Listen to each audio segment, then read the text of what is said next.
Hello, hello. Welcome back to the Karla Eli Show. And thank you for showing up if you have clicked on this YouTube thumbnail. I'm so excited because today we're going to talk about business and money, limiting beliefs, and all the good stuff, but with a little hint of not just a little hint, but more so about feminine energy, how to heal, and how to really walk with God on your journey of becoming a business owner, a CEO, and how to do it right. And today we have a special guest. Her name is Amber. I'm going to go ahead and allow her to introduce herself. I am so excited for this conversation. We've been really going back and forth on the dates to this because this was supposed to happen about a month ago, but I'm just so happy that it's happening today. So please, Amber, go ahead and introduce yourself. Thank you so much for dedicating and saving the time to be here for the Karla Eli Show. Yes, thank you so much for having me. And if you don't know me, my name is Amber, and I'm a feminine energy business and life coach. And I really help women in their relationships and their business, really creating the life of their dreams without burnout. So I'm really excited to have this conversation and really just give you so much value. Absolutely. And I can't wait to talk about the details because I know that a lot of our listeners really do want to start their own business or already have their business already and they want to upscale, go to the next level, but they can't because they keep bumping into how you said burning out or running out of ideas. And so I hope and I know that you're going to be here today to truly guide us through this journey because you've been doing this for a while. Which brings me to my next question. I know that this might be a little crude or a little bit of a TMI, but I do want our ladies to feel connected to us. So, would you mind sharing your age with us, your occupation, a little bit more about what you do, and just really what you do for hobbies? Because I want to build some credibility here. Like, please show off your hard work, your hard earned work. Yes, yes. So my name is Amber, like I said, and I'm 27 years old. So just to give you a little bit of a background story, because I think that will really allow you to see where I came from and where I am now. Because I think for a lot of people, one of the biggest struggles is that they don't believe that their goals are possible. And so when we share our story, it really helps for you to see that your goals are possible. So for me, I was born in Mexico and I was born with a single mom. So growing up, I really grew up mostly in my masculine energy. And when I say masculine energy, I want to clarify that living in your masculine energy means that you have your heart is closed and you really feel like you're doing life on your own. So it's really hard for you to rely on others, for you to ask for help. You really feel like you can't trust anyone. And when you are living in your masculine energy, that leads you to attract unhealthy relationships, for you to be people pleasing, overdoing in your business. It can also it's hard to grow your business when you're in your masculine energy because you're just focused on the doing. And when you have low self-worth, you're going to attract situations that reflect that you're not good enough. So everything just feels 10 times harder. So anyways, I grew up, I came to the US when I was 11 years old, and then when I was 21, I started my first business. I built that to multiple six figures. I had an online fitness coaching company. It was extremely successful, and now for about 2.5 years, I've been doing life, relationship, and business coaching for women. So yeah, for my hobbies, I'm definitely like I honestly like I love all things. Like I love working out. I live in Miami, so I love going to the beach. I love going to brunch with my friends. Like I love doing the girly things. But honestly, health is like a big part of what I do. And for all of the women that are watching me that, are business owners, I truly believe that your health has a huge impact on your success. So I don't take that lightly, and that's like a really big part of my lifestyle and what I do. Absolutely. I saw that you have like a 90-minute walk daily, which I think is so good. Philosophers back then, that's what they would do. They would literally walk for 3 hours and just philosophize, just like think about, the world structures and things like that. And I think that it's really important for us to get in those 10K steps, right? I'm still working on that myself. I didn't get to tell you my little secret behind the scenes, but I'll tell you Okay. after after we're done with the recording. But I agree with you, especially as I mean, I myself am also a business owner. And it's interesting that you said that you grew up with a single mom as well. So did I. Fortunately, I'm so thankful, grateful, blessed that my mom did end up finding a partner where they ended up building a strong nuclear family. And so my narrative wasn't just like seeing a very quote unquote powerful survival mode woman. It was for the first like 6 7 years of my life, but after that I got to see that transition. And honestly, I could say that my I was saved through my parents' marriage. I think from seeing that dynamic of masculine and feminine. And I think a lot of people, especially us women right now, don't really understand the difference between masculine and feminine. We hear it all the time. It's a popular topic and trend. But we don't really know the difference between masculine and feminine. So I'm glad that you made that distinction there of like, let me go ahead and break down what I even mean by masculine. It's just, it can be unhealthy for us. So I am very, very uh, glad that we are having this conversation because I had no idea that we have very similar backgrounds. I knew that you were Latina, but I didn't know that that you came from Mexico and that you also grew up with a single mom. So I feel very identified with you right now, and I'm sure that there's a lot of listeners, a lot of ladies who are listening and like, okay, she gets me. I can agree. I'm probably going to agree with what she's going to say next. And so please take us with you. This leads me to my next question. you know um what did your self-discovery journey look like? I know you talked a little bit about growing up, but in those dark moments of, we all go through them, of survival, of confusion, feeling lost, feeling almost like unworthy, what Yeah. did that look like for you and how did you get out of it? Would you mind sharing with us? Yes. Yeah. So I think like my lowest moment was around 2021, 2022, that I feel like literally every part of my life was just a little bit crumbling. So like, yes, my business was very successful and I had built a multiple six-figure coaching company, but my dad was he had a cancer and he passed away that year. My mom, which she did had gotten remarried, but she was going through like a really bad divorce. I was also in, I was back in like my toxic relationship that I was in on and off. And again, I was just, even though I had money, and this is why I'm so passionate now with helping women to build successful businesses in their feminine, is because I know what it's like to have a successful business and have a lot of money in your bank account, but you still feel anxious, you're stressed, you don't even like what you do, because a lot of women don't realize is that what it takes to sustain a very successful business takes a level of effort if you don't build it the right way, if it doesn't have the right foundation. And so for me, I got to a point where it's like, yes, I had money, but I was really unhappy with myself. I was having all of these health issues. Again, like I was attracting like unhealthy men. So I literally just got to a point where I literally was like, okay, something has to change.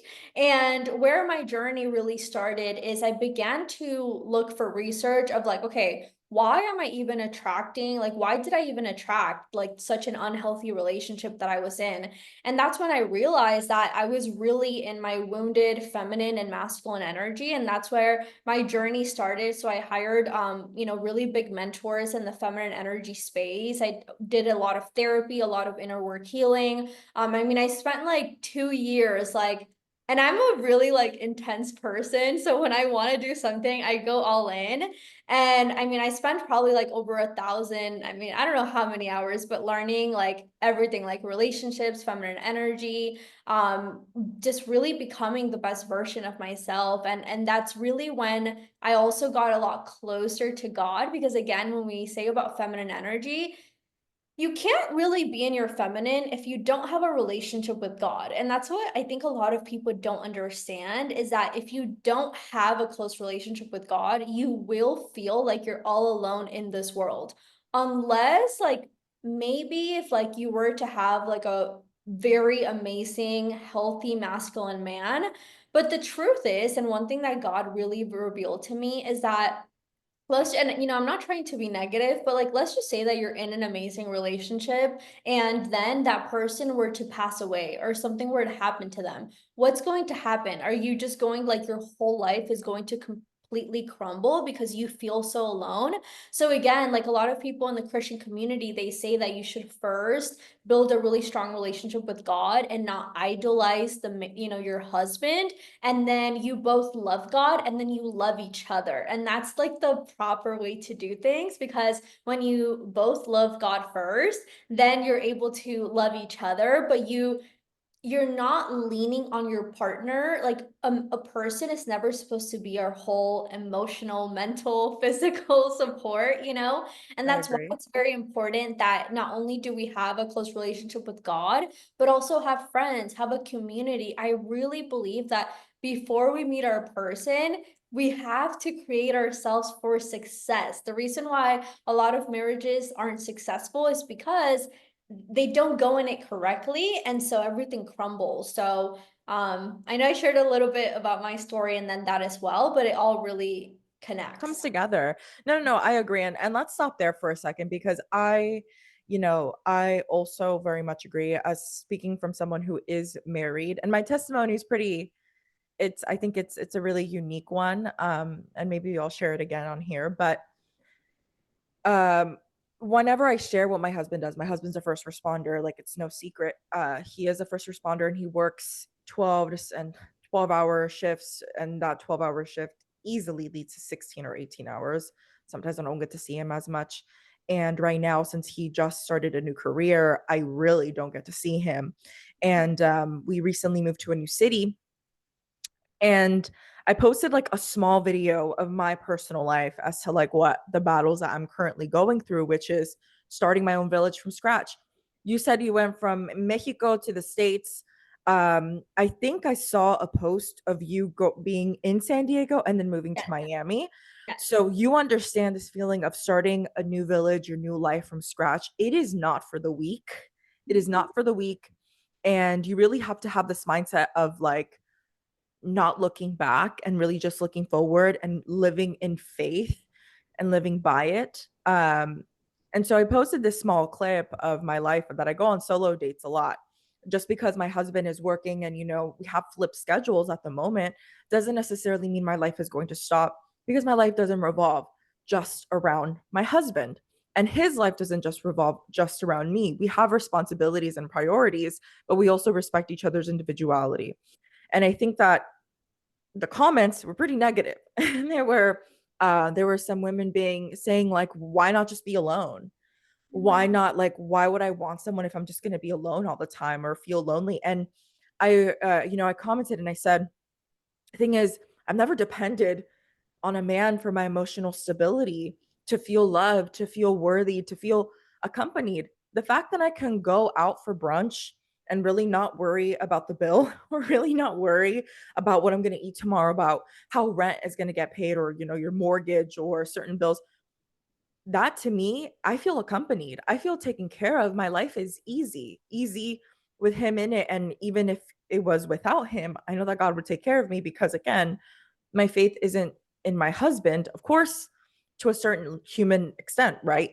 But my faith is in God, in the one who gave me life, in my creator, right? And so a lot of women right now are not understanding that what fuels at least me as a healthy woman, it's like my sisterhood, the women in my life. That's where I feel the most emotionally connected. And even having friends in a community, like I feel at peace and at love, needed, and all these things from the women around me. Because one thing, the difference between men and women is like, women, we can connect at a deeper level. And I think, men wouldn't really understand, not because they're not willing to. It's more so because we were meant to feel these deep things. We were meant to be wise women, whereas men were, they were created a little bit, I think, a little bit more simpler than us. And that's totally fine, because that creates the balance. And so I'm glad that you pointed that out, because I completely agree with you. I think that it's important to love Christ first, or your creator first, in order to know how to love yourself, know what love is, know what worth is, and where your worth stems from. Or else your worth is going to be based off of very superficial things, or things that can disappear and like fly away almost very quickly. And this isn't hate towards any like religion, or like, how can I say, like lifestyle, because I know that there's some coaches that are very much into like the evil eye or whatever, very like spiritual, into crystals and like all that juju that can easily translate into like magic, which I have a question on that, and after we answer some questions. So yeah, I don't know if you have any thoughts on that before we move on to the next question. Yeah, so I just want to say that I think it's really, and you know, I've been following your journey, so I do see a lot about what you share about, you know, your relationship and everything. And I think it's really important for every woman to be honest on what they need to be happy, because a lot of people just compare themselves to what people say that they should have, but the reality is that if everyone is going for the 1% man, and there's 99% people, it's just not a reality, right? And so again, if you do want to do the work that it takes to get that type of man, like sure, like, and I have been very honest about my story. Like I literally vigorously worked on myself for like 2 years, like in every way possible to become the reciprocal of, like, you know, very high value men. But the truth is that like not everyone needs that. And for me, I did it for a very specific reason. And I've shared this before. You know, I've talked that for me, like I wouldn't date someone that makes less money than me. And because I was, you know, I am pretty successful at a young age, like I know that where I am going to be in 5, 10, 15 years, because I have been in a relationship where the man made less money than me, I don't want to put myself in that situation again. So I'm kind of thinking like, in 10 years, am I still going to admire you? So that's really big. It's like you want to think to yourself, in 10 years, is that someone that I'm still going to look up to? And I think realistically, like a lot of people, like for me, I even shared this, that for me, a lot of what I do, I don't even necessarily do it for money. Like, yes, abundance is great, but like I live and breathe what I do. And so even when, let's just say I get It's married, like a hobby. It's like yeah, fun. Yeah, I it's know. it's our Yeah. purpose. It's what we were born. Like it's literally what God put us here to do, right? So like even when I do get married, I'm still going to want to work. And so when you are working and you're making an impact, you make a lot of money. So it's really important that you ask yourself, who do I need? And like you were saying, for women that are saying, I think for me, I have seen that you're a very secure woman. And that's what all women should strive to be. If you're not a secure woman, you're going to attract a man that is not secure.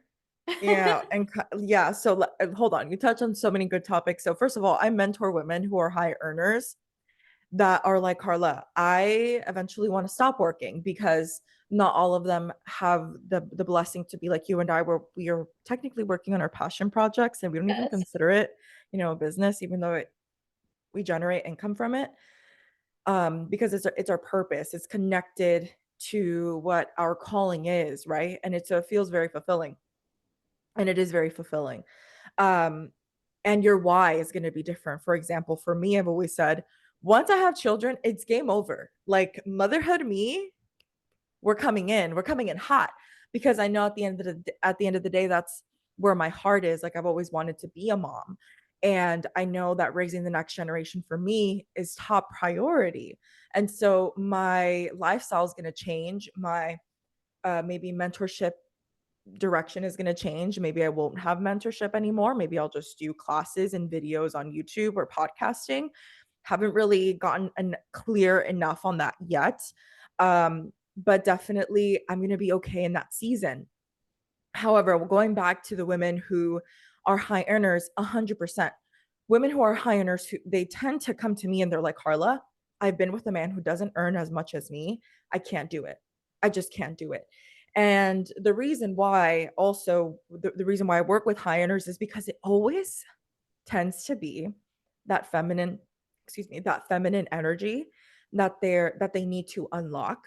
And we have to really look in deep to their limiting beliefs about themselves. It is fascinating to me to see how there's so many beautiful, attractive, like successful women who really struggle to look within the heart. And so that's why we're here, you and I today. And so it's very fascinating to hear it from your perspective, seeing someone who's already, who is like, I guess, my own personal case study, because I think it does take about 2 years.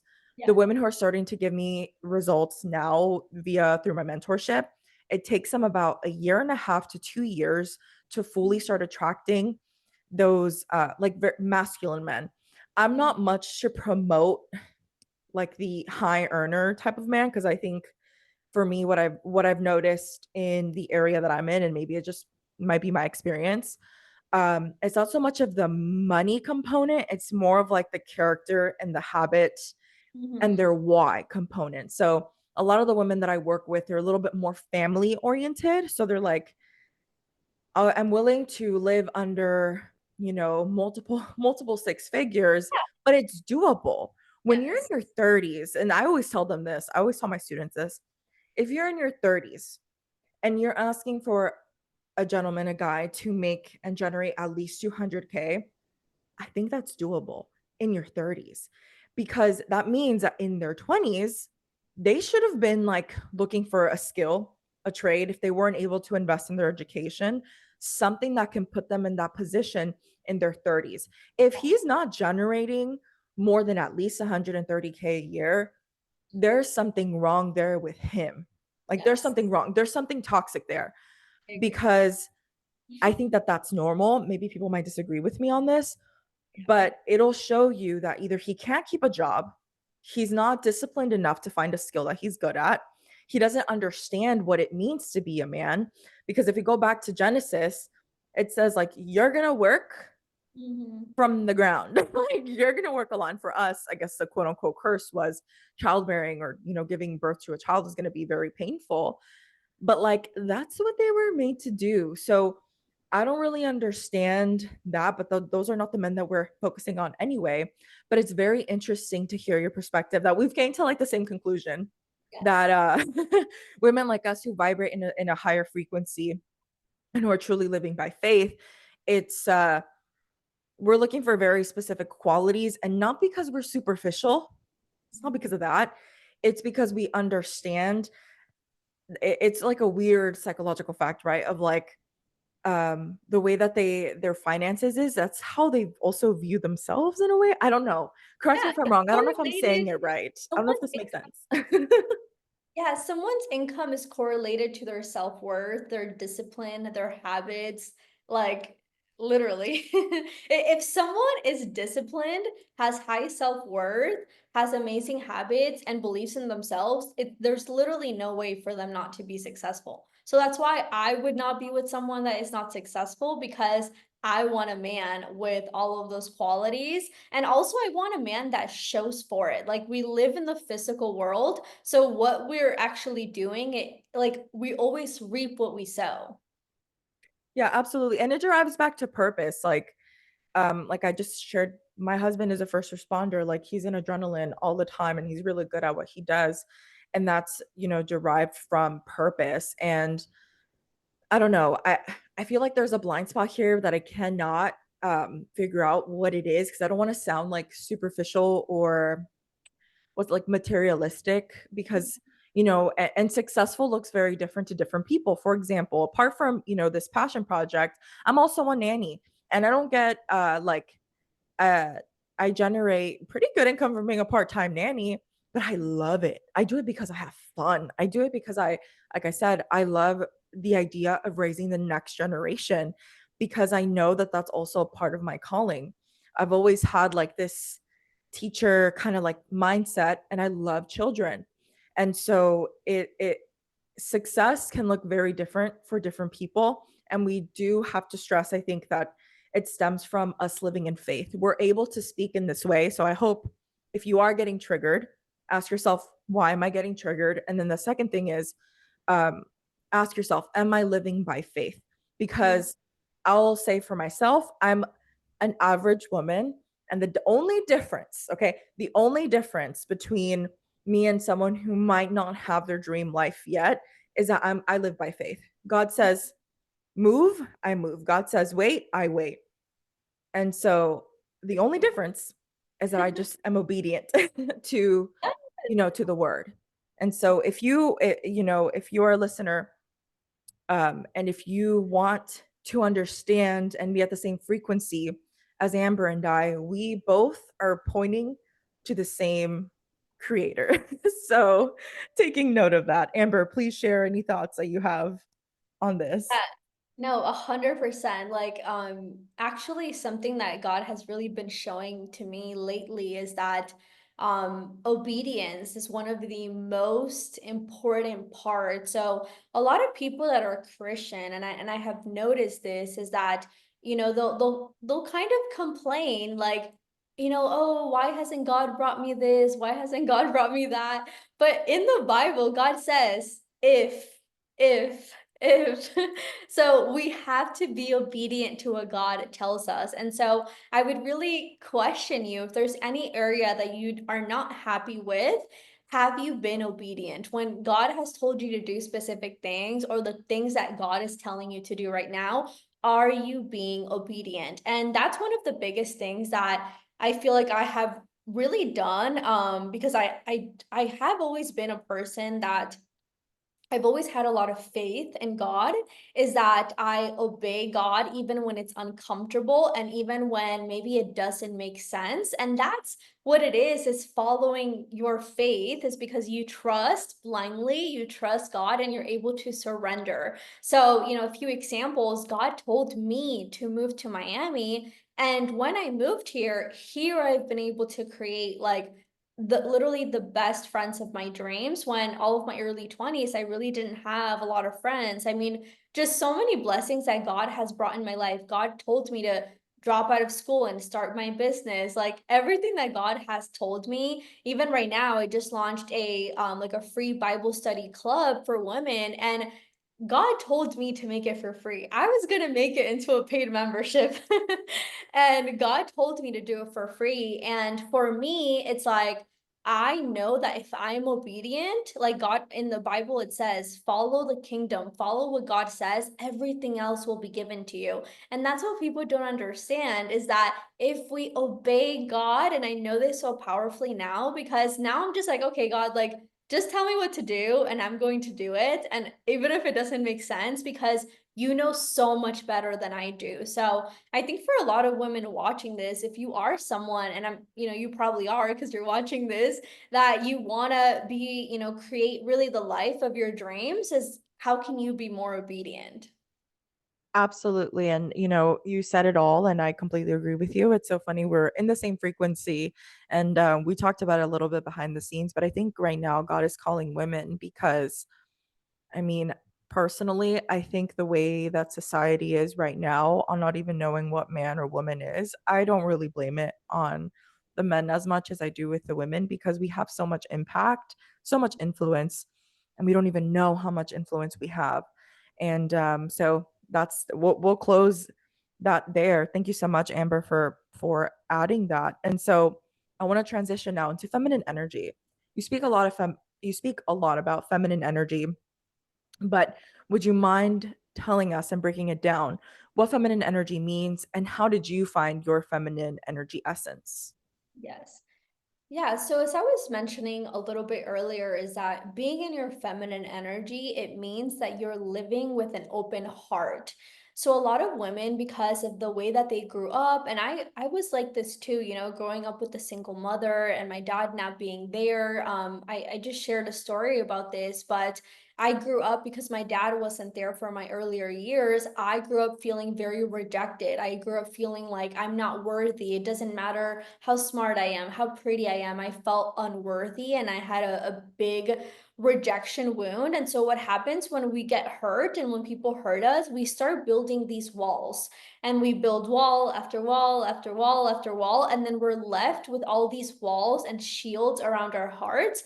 And that's when it no longer feels safe to trust ourselves. It no longer feels safe to trust God. It no longer feels safe to trust our intuition, to live in our body. And so we get stuck in our head. So that's most women today, they get stuck in our head. That's why, like, I can really tell where someone is living based on the questions that they ask me. The quality of your questions will tell you where you are living, because if you are asking a question that you already know the answer to, is because you're in your masculine energy. And I know it's not a good word to say, you know what, like acceptance is the first step to changing and to healing. But the truth is that majority of women are living in their masculine energy. And even for me, when I thought I was living in my feminine, I actually really wasn't. And last year I had a really big encounter with God. I kind of went through, you know, this semi breakup, and it really hurt me. And that's when I really realized, like, you know what? How can I allow this one man to shake me when honestly not a lot of people can shake me? And that's when I realized, like, I cannot just completely like depend my emotional happiness on a person. We really have to be dependent on God. And when you're able to surrender and listen to God, you're able to trust Him, you're able to actually feel safe to let go of control. You're able to feel safe to actually trust that everything is going to work out for you.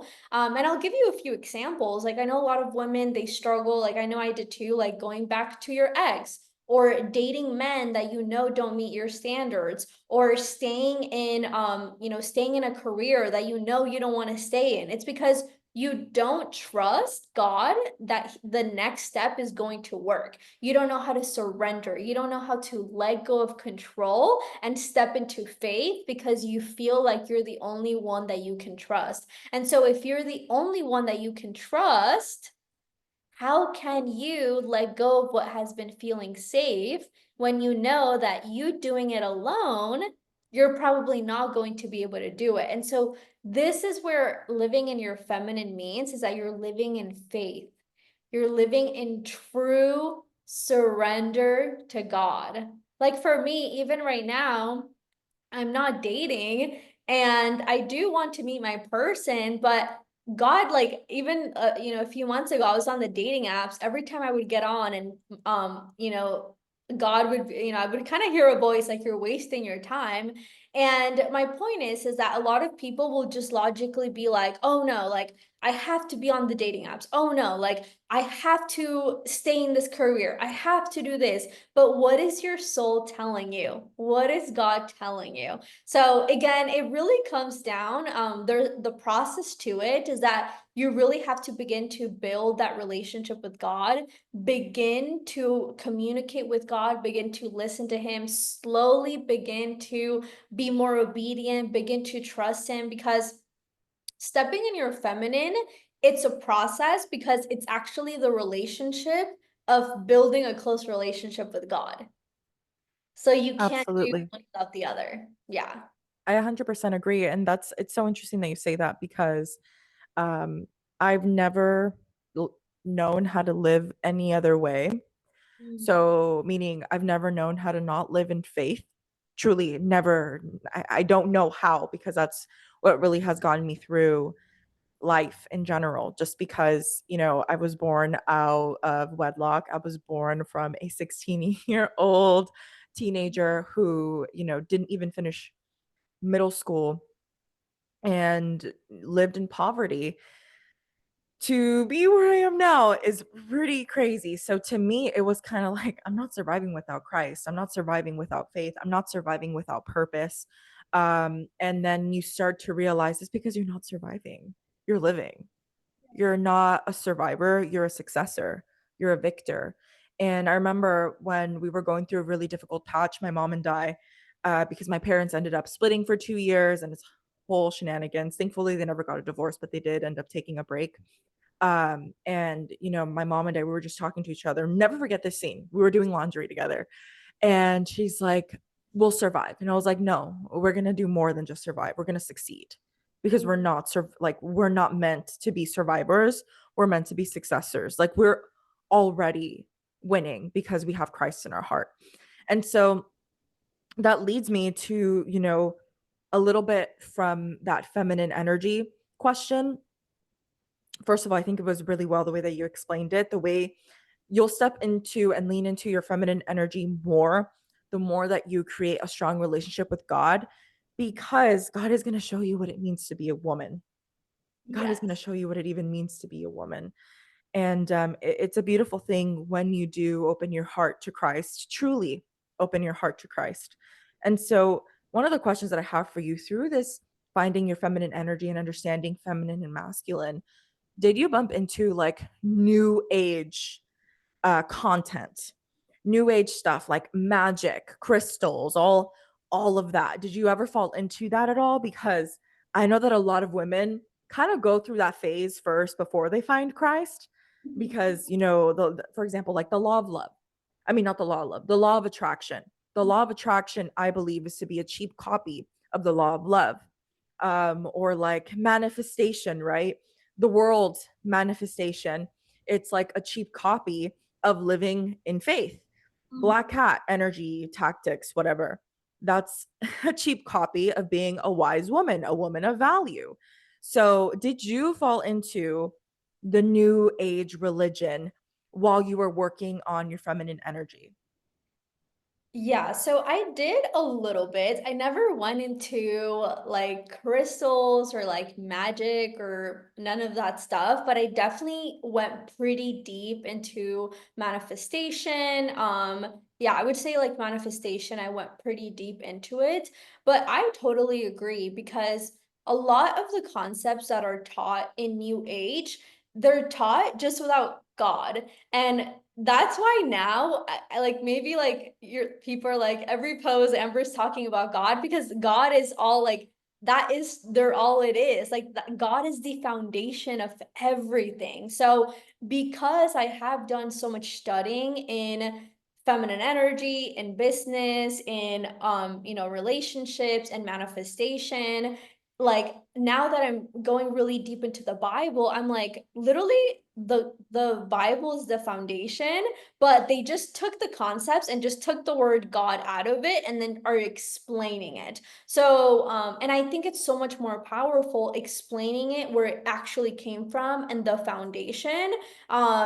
And to me, it has been so much more powerful rather than the way that I used to explain it now. But one thing that I do want to say is that I think one thing that's really missing in the Christian community is actually understanding some of the concepts that are taught in New Age, that are taught in the Bible, but not a lot of churches teach it. I agree. I agree. Like breaking it down a little bit more on how to actually do it on a practical level and not feel afraid to do, certain things. I completely agree. There's certain things that people in the new age atmosphere have mastered, that I think the Christian community hasn't yet, and it's all right there. They just need to like again accept it and be like and believe it, like Yeah. truly believe it. This is where faith comes in, right? And it's so interesting to see how secular people or people who don't even believe in Christ or God, how well they perform it. They're like super successful, Yeah. and they learn how to live in faith, a different form of faith, when us, and I'll include myself because no one's perfect, that sometimes it's so hard for us and it's like a block. It's like a limiting belief for people who know scripture.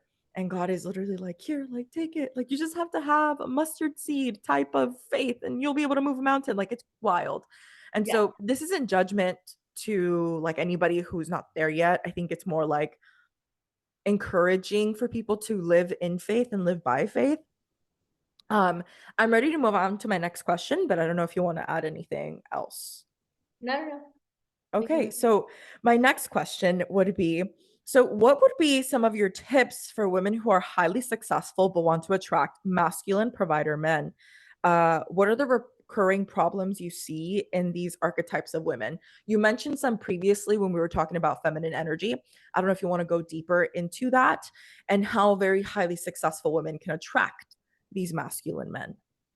I have seen a really big pattern that when women are struggling to attract really successful men is because they are living in their masculine energy. And like I've had instances, and I like for me, like when I have clients come to me, honestly, like pretty quickly, like within a few months, like they'll begin to attract really successful, like high value masculine men, and it's because we work on them embodying their feminine. But another thing that I also really work with my clients is leveling up their looks, because when it comes to attracting high earning men, because they do have a lot more options, they are more selective on who they pick. So looks are important. Your style is important. Your hair is important. How you do your makeup, your health and fitness. Like it's just the truth of the more high earning a man is, he's going to have more options, and men are very visual. And so for me, I really focus on helping my clients level up their look and step into the embodiment of kind of like the queen, you know? And when they start showing up that way, they're showing up elegant and classy and confident, and their energy is open and they're trusting, they've let down of all their walls. Then, and also, you can put yourself in the right places. I think dating apps is a great place. Like I'm not on the dating apps, but whenever I go on them, I attract like really high quality men. Really anywhere that you go, like you said, we attract who we are. So when you truly become an elegant, feminine woman with high self-worth, you're gonna attract high value, like earning men. And like I said, if a man has high self-worth, he's usually going to be successful. Absolutely. And so, adding to that, I think also we need to kind of like break it down for the ladies who are listening, because maybe that might be a trigger point for some of you who just heard that. And if it is, ask yourself why. Why is that a trigger point for you? Because men are visual. Listen, I say this all the time. I show pictures of like my body when my husband met me. Okay, he watched me walk. He watched me walk to go get my coffee when we had a coffee meetup, and he said, "Whoa, I like what's behind there," you know. And it's not a bad thing. I think also, they're also looking, if they want family, they're also looking for women who are healthy enough to carry their lineage. Okay, very primal, very like animal like, but it's true. And so one of the things that my husband said was like, you look like, you can carry big babies. And because we're both pretty, I don't want to, the term isn't like big boned, but like we're both pretty tall Mhm. individuals. And so he liked that. He's like, you're not fragile, like you're just woman, you're womanly. Yes. And so I think it also does matter. Hence why I stay away from the color black. And it's not because, first of all, I don't think black looks really good on me, but it doesn't match my energy or like my vibe. You'll always find me in blue. I love baby blue, pink, red, yellow, white, beige. Okay, full on monochrome beige. I think I love so much because it does matter. And this also doesn't necessarily mean you have to invest a ton of money. I personally do, and I did a lot more when I was in San Diego, where I had my entire routine. And I see you do this as well, but simply just walking those 10K steps, how we were talking about in the beginning, and exercising and eating well, and trying just a little bit more, like putting a little bit of oil on your hair before you wash it, and finding out what skin type you have, finding out what makeup looks good on you. That little bit of extra effort will go a long way, because men are visual. It doesn't mean that your surface level will be everything. No, because one thing about these men, they are men, okay? They're not dumb. They're not boys. High earning men and just successful men, men who are men who want family, masculine men are not stupid. They care about your mind as well. They want to make sure that you have a good head over your shoulders. So even though your beauty, and like, by the way, you could look, a beauty is what's the term? What's the phrase? Beauty is in the eye of the beholder. We can all look very differently and be beautiful. Um, However, where was I going with this? It's not everything. It might give you access and open doors for you. However, just because it opened doors for you doesn't necessarily mean you'll stay there, you know? And that's where our heart and our soul comes in.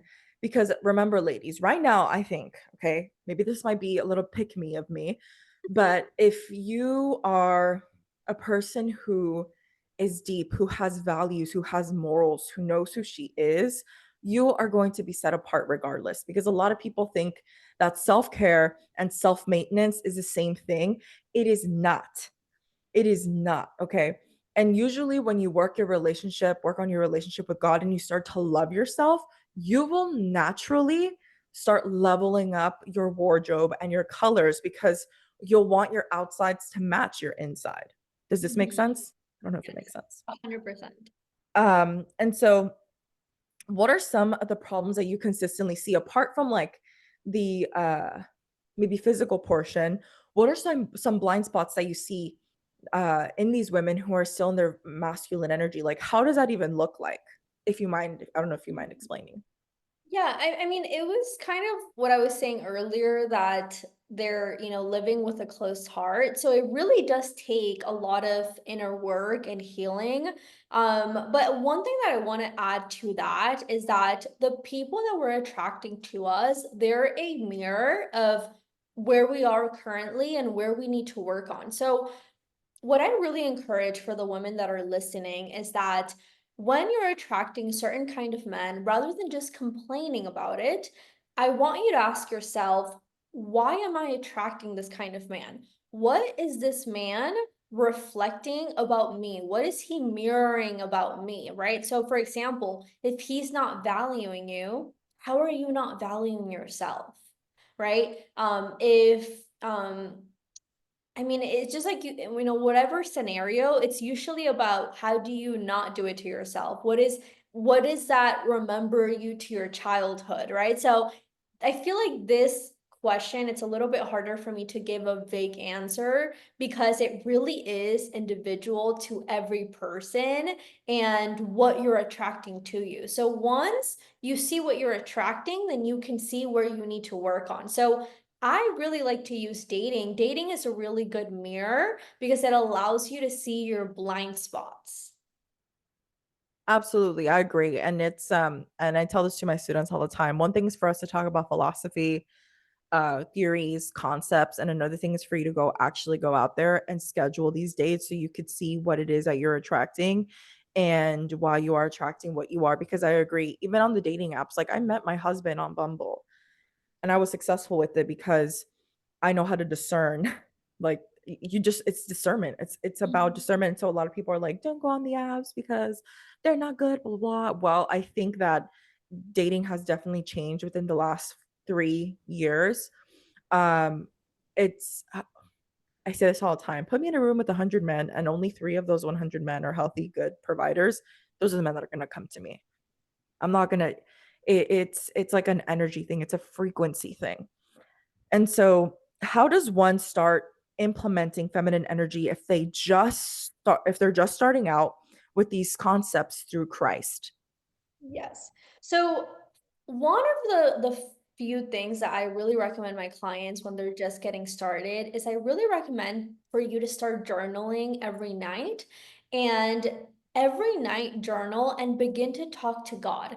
Begin to ask God for support. Begin to ask him for guidance. Begin to ask him for wisdom, to bring you mentors, to bring you a book, to give you love. Like literally begin to talk to God like he's your best friend and begin to start a dialogue because a lot of people don't understand that God gives us free will. And so he's not going to be bombarding you if you kind of like pulled away a little bit. So you have to be the one that kind of come towards him again so he can come back to you and meet with you again. So you kind of have to be the one that gets closer to him so that then he can be like, okay, I'm going to get close to you because you do want to speak to me. Same thing for like a relationship. If you had a friend and let's just say that that friend is always calling you but you're never answering the text, well, eventually she's going to stop calling, so then you would have to be the one that start texting the friend. So it's kind of the same thing with God. And so, and all of my clients, they see very quick changes right away.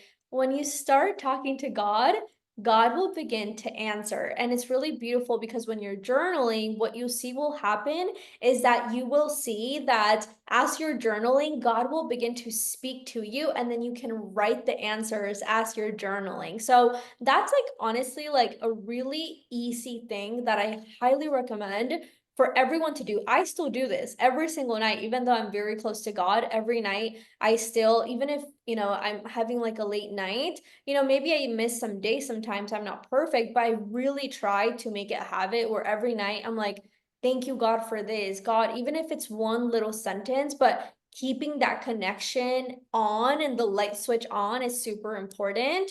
So that would be like the first step that I would say for them to start building a relationship with God. And also you can begin to really talk to God throughout your day. Like you can even ask him like little questions like, oh, what should I wear? Like, you think that God doesn't care about the little things, but the more that you begin to talk to God, the more that you'll be able to start listening to him. So even begin to talking to him as you do little things. It's really just gonna build that relationship and strengthen it. I agree. I completely agree. And this is gonna be um the closing sentence. I think we're gonna need a part two for just like the business aspect of because this is so good. But this is gonna be the last, last question for You want to this ask a part business one. question? Do you want to ask a business question, or do you want to just I think I need to formulate my business questions a little bit better or okay? just more in general. So I do not want to rush it because I want to get your wisdom. And we'll schedule one. I'm sure that the ladies who are listening, they're probably like, yes, I need help with like business stuff, like how to do things. And maybe we can even be open, both of us, and being like, okay, if you want to be a content creator or an online like mentor or coach, like these are the services that you need, like very practical things, but we'll discuss maybe via email a little bit more. But this question, I think has been surfacing for me a lot, just because I kind of see it on my day to day, and especially on my FYP. So, as a Latina woman, what are some of the limiting beliefs you needed to let go of that our culture almost like forces us to believe? I think that this is so important because my mom and I were just talking about this yesterday. Because okay, my mom and I, we're on like, we are very much spoiled women. Okay, like we are, like we're very blessed, and we always say like we're just God's favorite. Like we just know how to vibe. Like we just know. And so I told her, I'm like, I think I just need more women like you around me, mom, because right now we're doing long distance, and it's just so refreshing to be around a woman who also understands her worth and like just gets it. Like women who just get it, who aren't forcing you to either be a business owner or to be like highly educated, who just understands that as a woman, you are valuable because we quite literally create life. And even that is a point of controversy right now because a lot of women don't want to have children. And we'll save that for another day, another discussion. But as a Latina, seeing, growing up with a single mom and, in this hustle culture, and even coming into another country that doesn't that isn't like the same culture as us or whatever. I don't know if this makes sense. What were some of the things and limiting beliefs that you needed to let go of that is very normalized in our culture? Does this question make sense, first of all? Yeah, I think one of the things that I had to really let go of is the limiting beliefs of what was possible for me in terms of like what type of men I could date.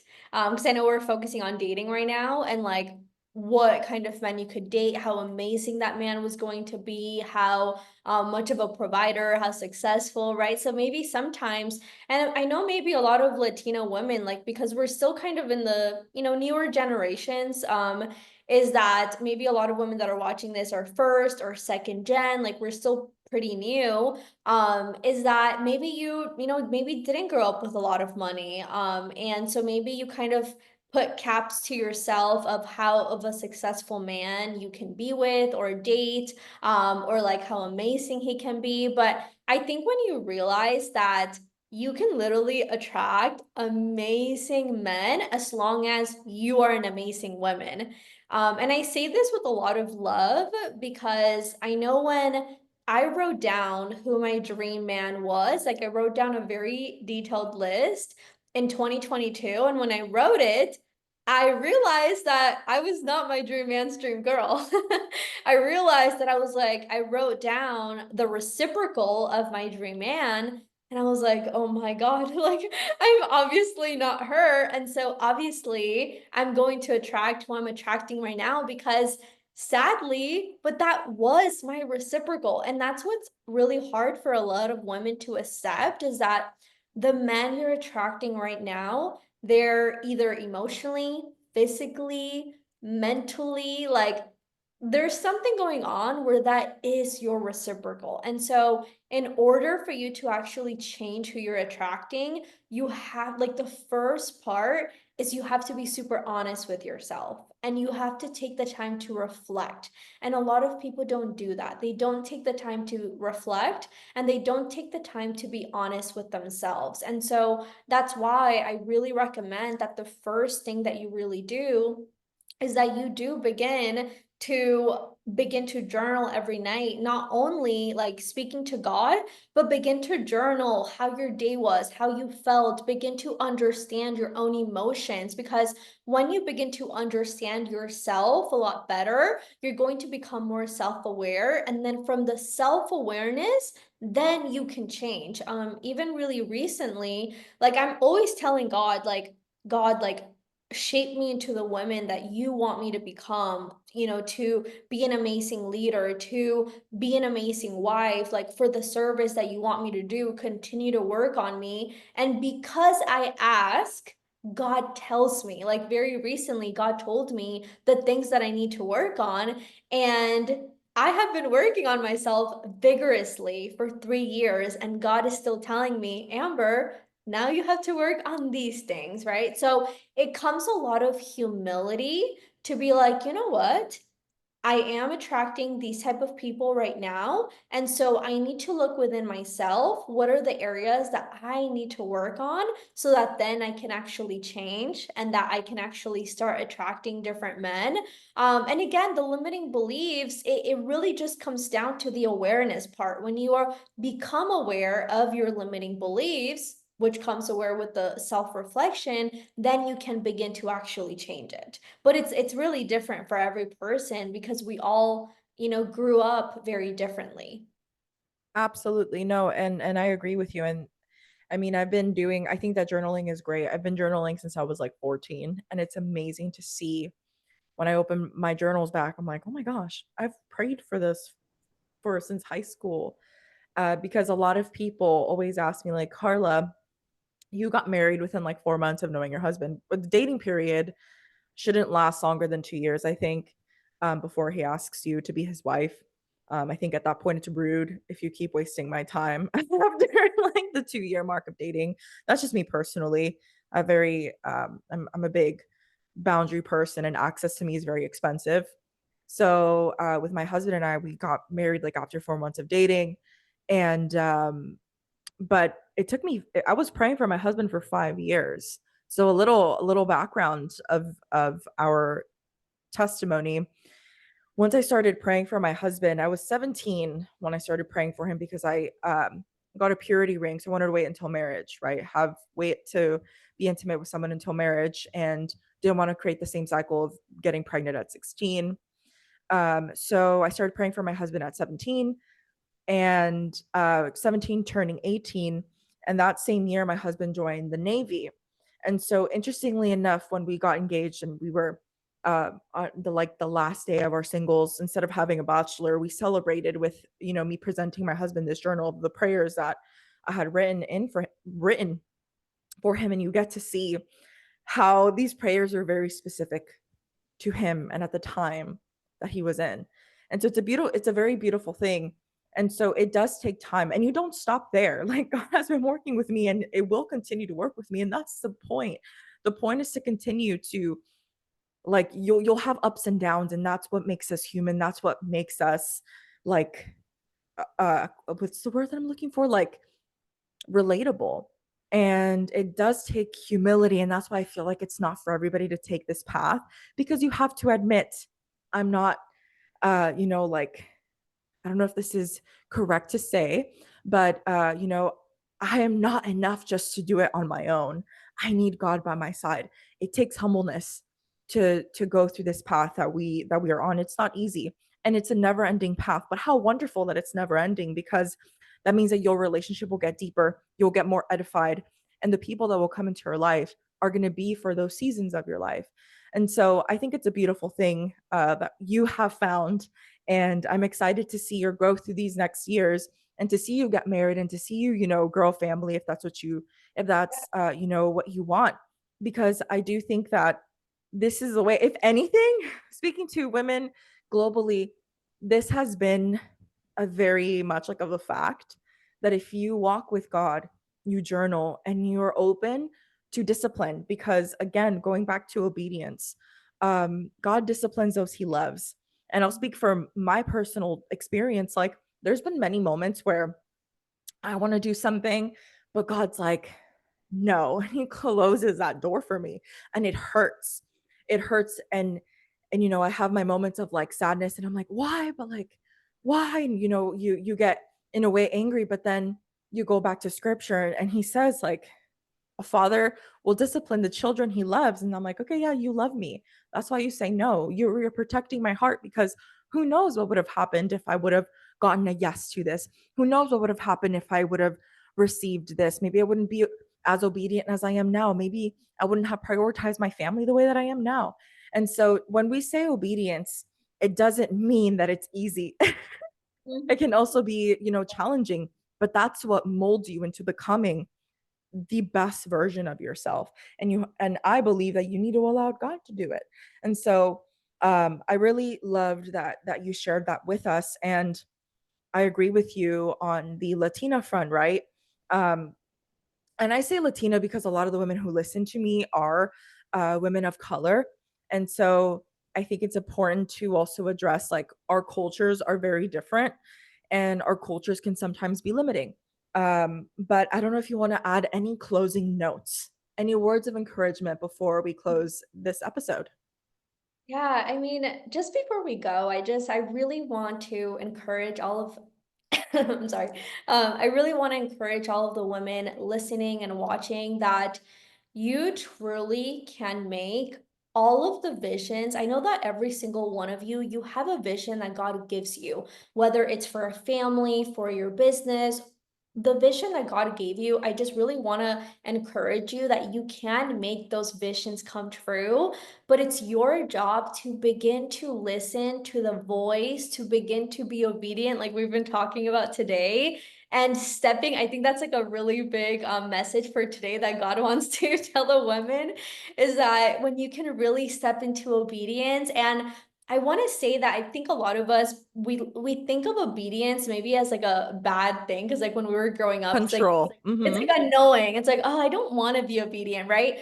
But if you look into scripture, God is saying, I have plans for you to prosper you and not to harm you. Like, literally, God, like, the only reason why you have those visions is because God gave those to you and He wants to make them come true. And so, obedience, it's even though, it might be a little bit like, it's not always fun to do, but understanding that if you do step into obedience, you will get the desires of your heart, because the obedience, you want to think of obedience as kind of like a roadmap. So think if you were going from California to New York and you didn't know how to get there. Like if you just got in your car and you just started driving, you would probably never get to New York. But if you had a map and it was like, hey, turn right, turn left, it's the same thing with being obedient to God. He's telling you where you need to go so that you can actually get there. So I just want to encourage the women that, you can make all of your dreams come true. And I do want to say for the women that are listening, like God just told me to open a new like Bible study. So I would love to invite for the women that are here to come because I really feel like for a lot of women, especially Latina women, when we grow up with a lot of hurt, and if we don't know our identity in Christ and in God and who God calls us to be, it's really hard to make our dreams come true when we have that deep rooted of low self-worth. So I really want to invite the women here to join because yeah, I really feel like if we don't know who God says we are, it's hard for us to step into that because we don't actually believe it and we're just living from the limiting beliefs of how we grew up, whether it was poverty, whether it was unhealthy families. We have to not focus on our past, but focus on the future that God has for us. So that's all I have to say, and thank you for having me. No, thank you so much, Amber. Where can we find you on socials? Yeah, so my Instagram and YouTube is Amber G Silva. So if you look me up, you'll find me, and yeah, we can connect over there. Awesome. Thank you so much for your time. And this was such a great conversation. Obedience was definitely the word of our conversation. And ladies, feel free to, on the comments, let us know what you think. Let us know which blind spots we missed. I'm so open to discussing some of the things that I didn't touch just because I don't know what you're going through. And unless I get the questions or the comments, I won't know and I won't know what to talk about. So please feel free to add any comments. What triggers came up for you during this conversation? Because I know that it takes a level of healing and a level of maturing and a level of humility to be like, maybe I am wrong. And with that being said, ladies, thank you so much for watching, and I will see you on the next one.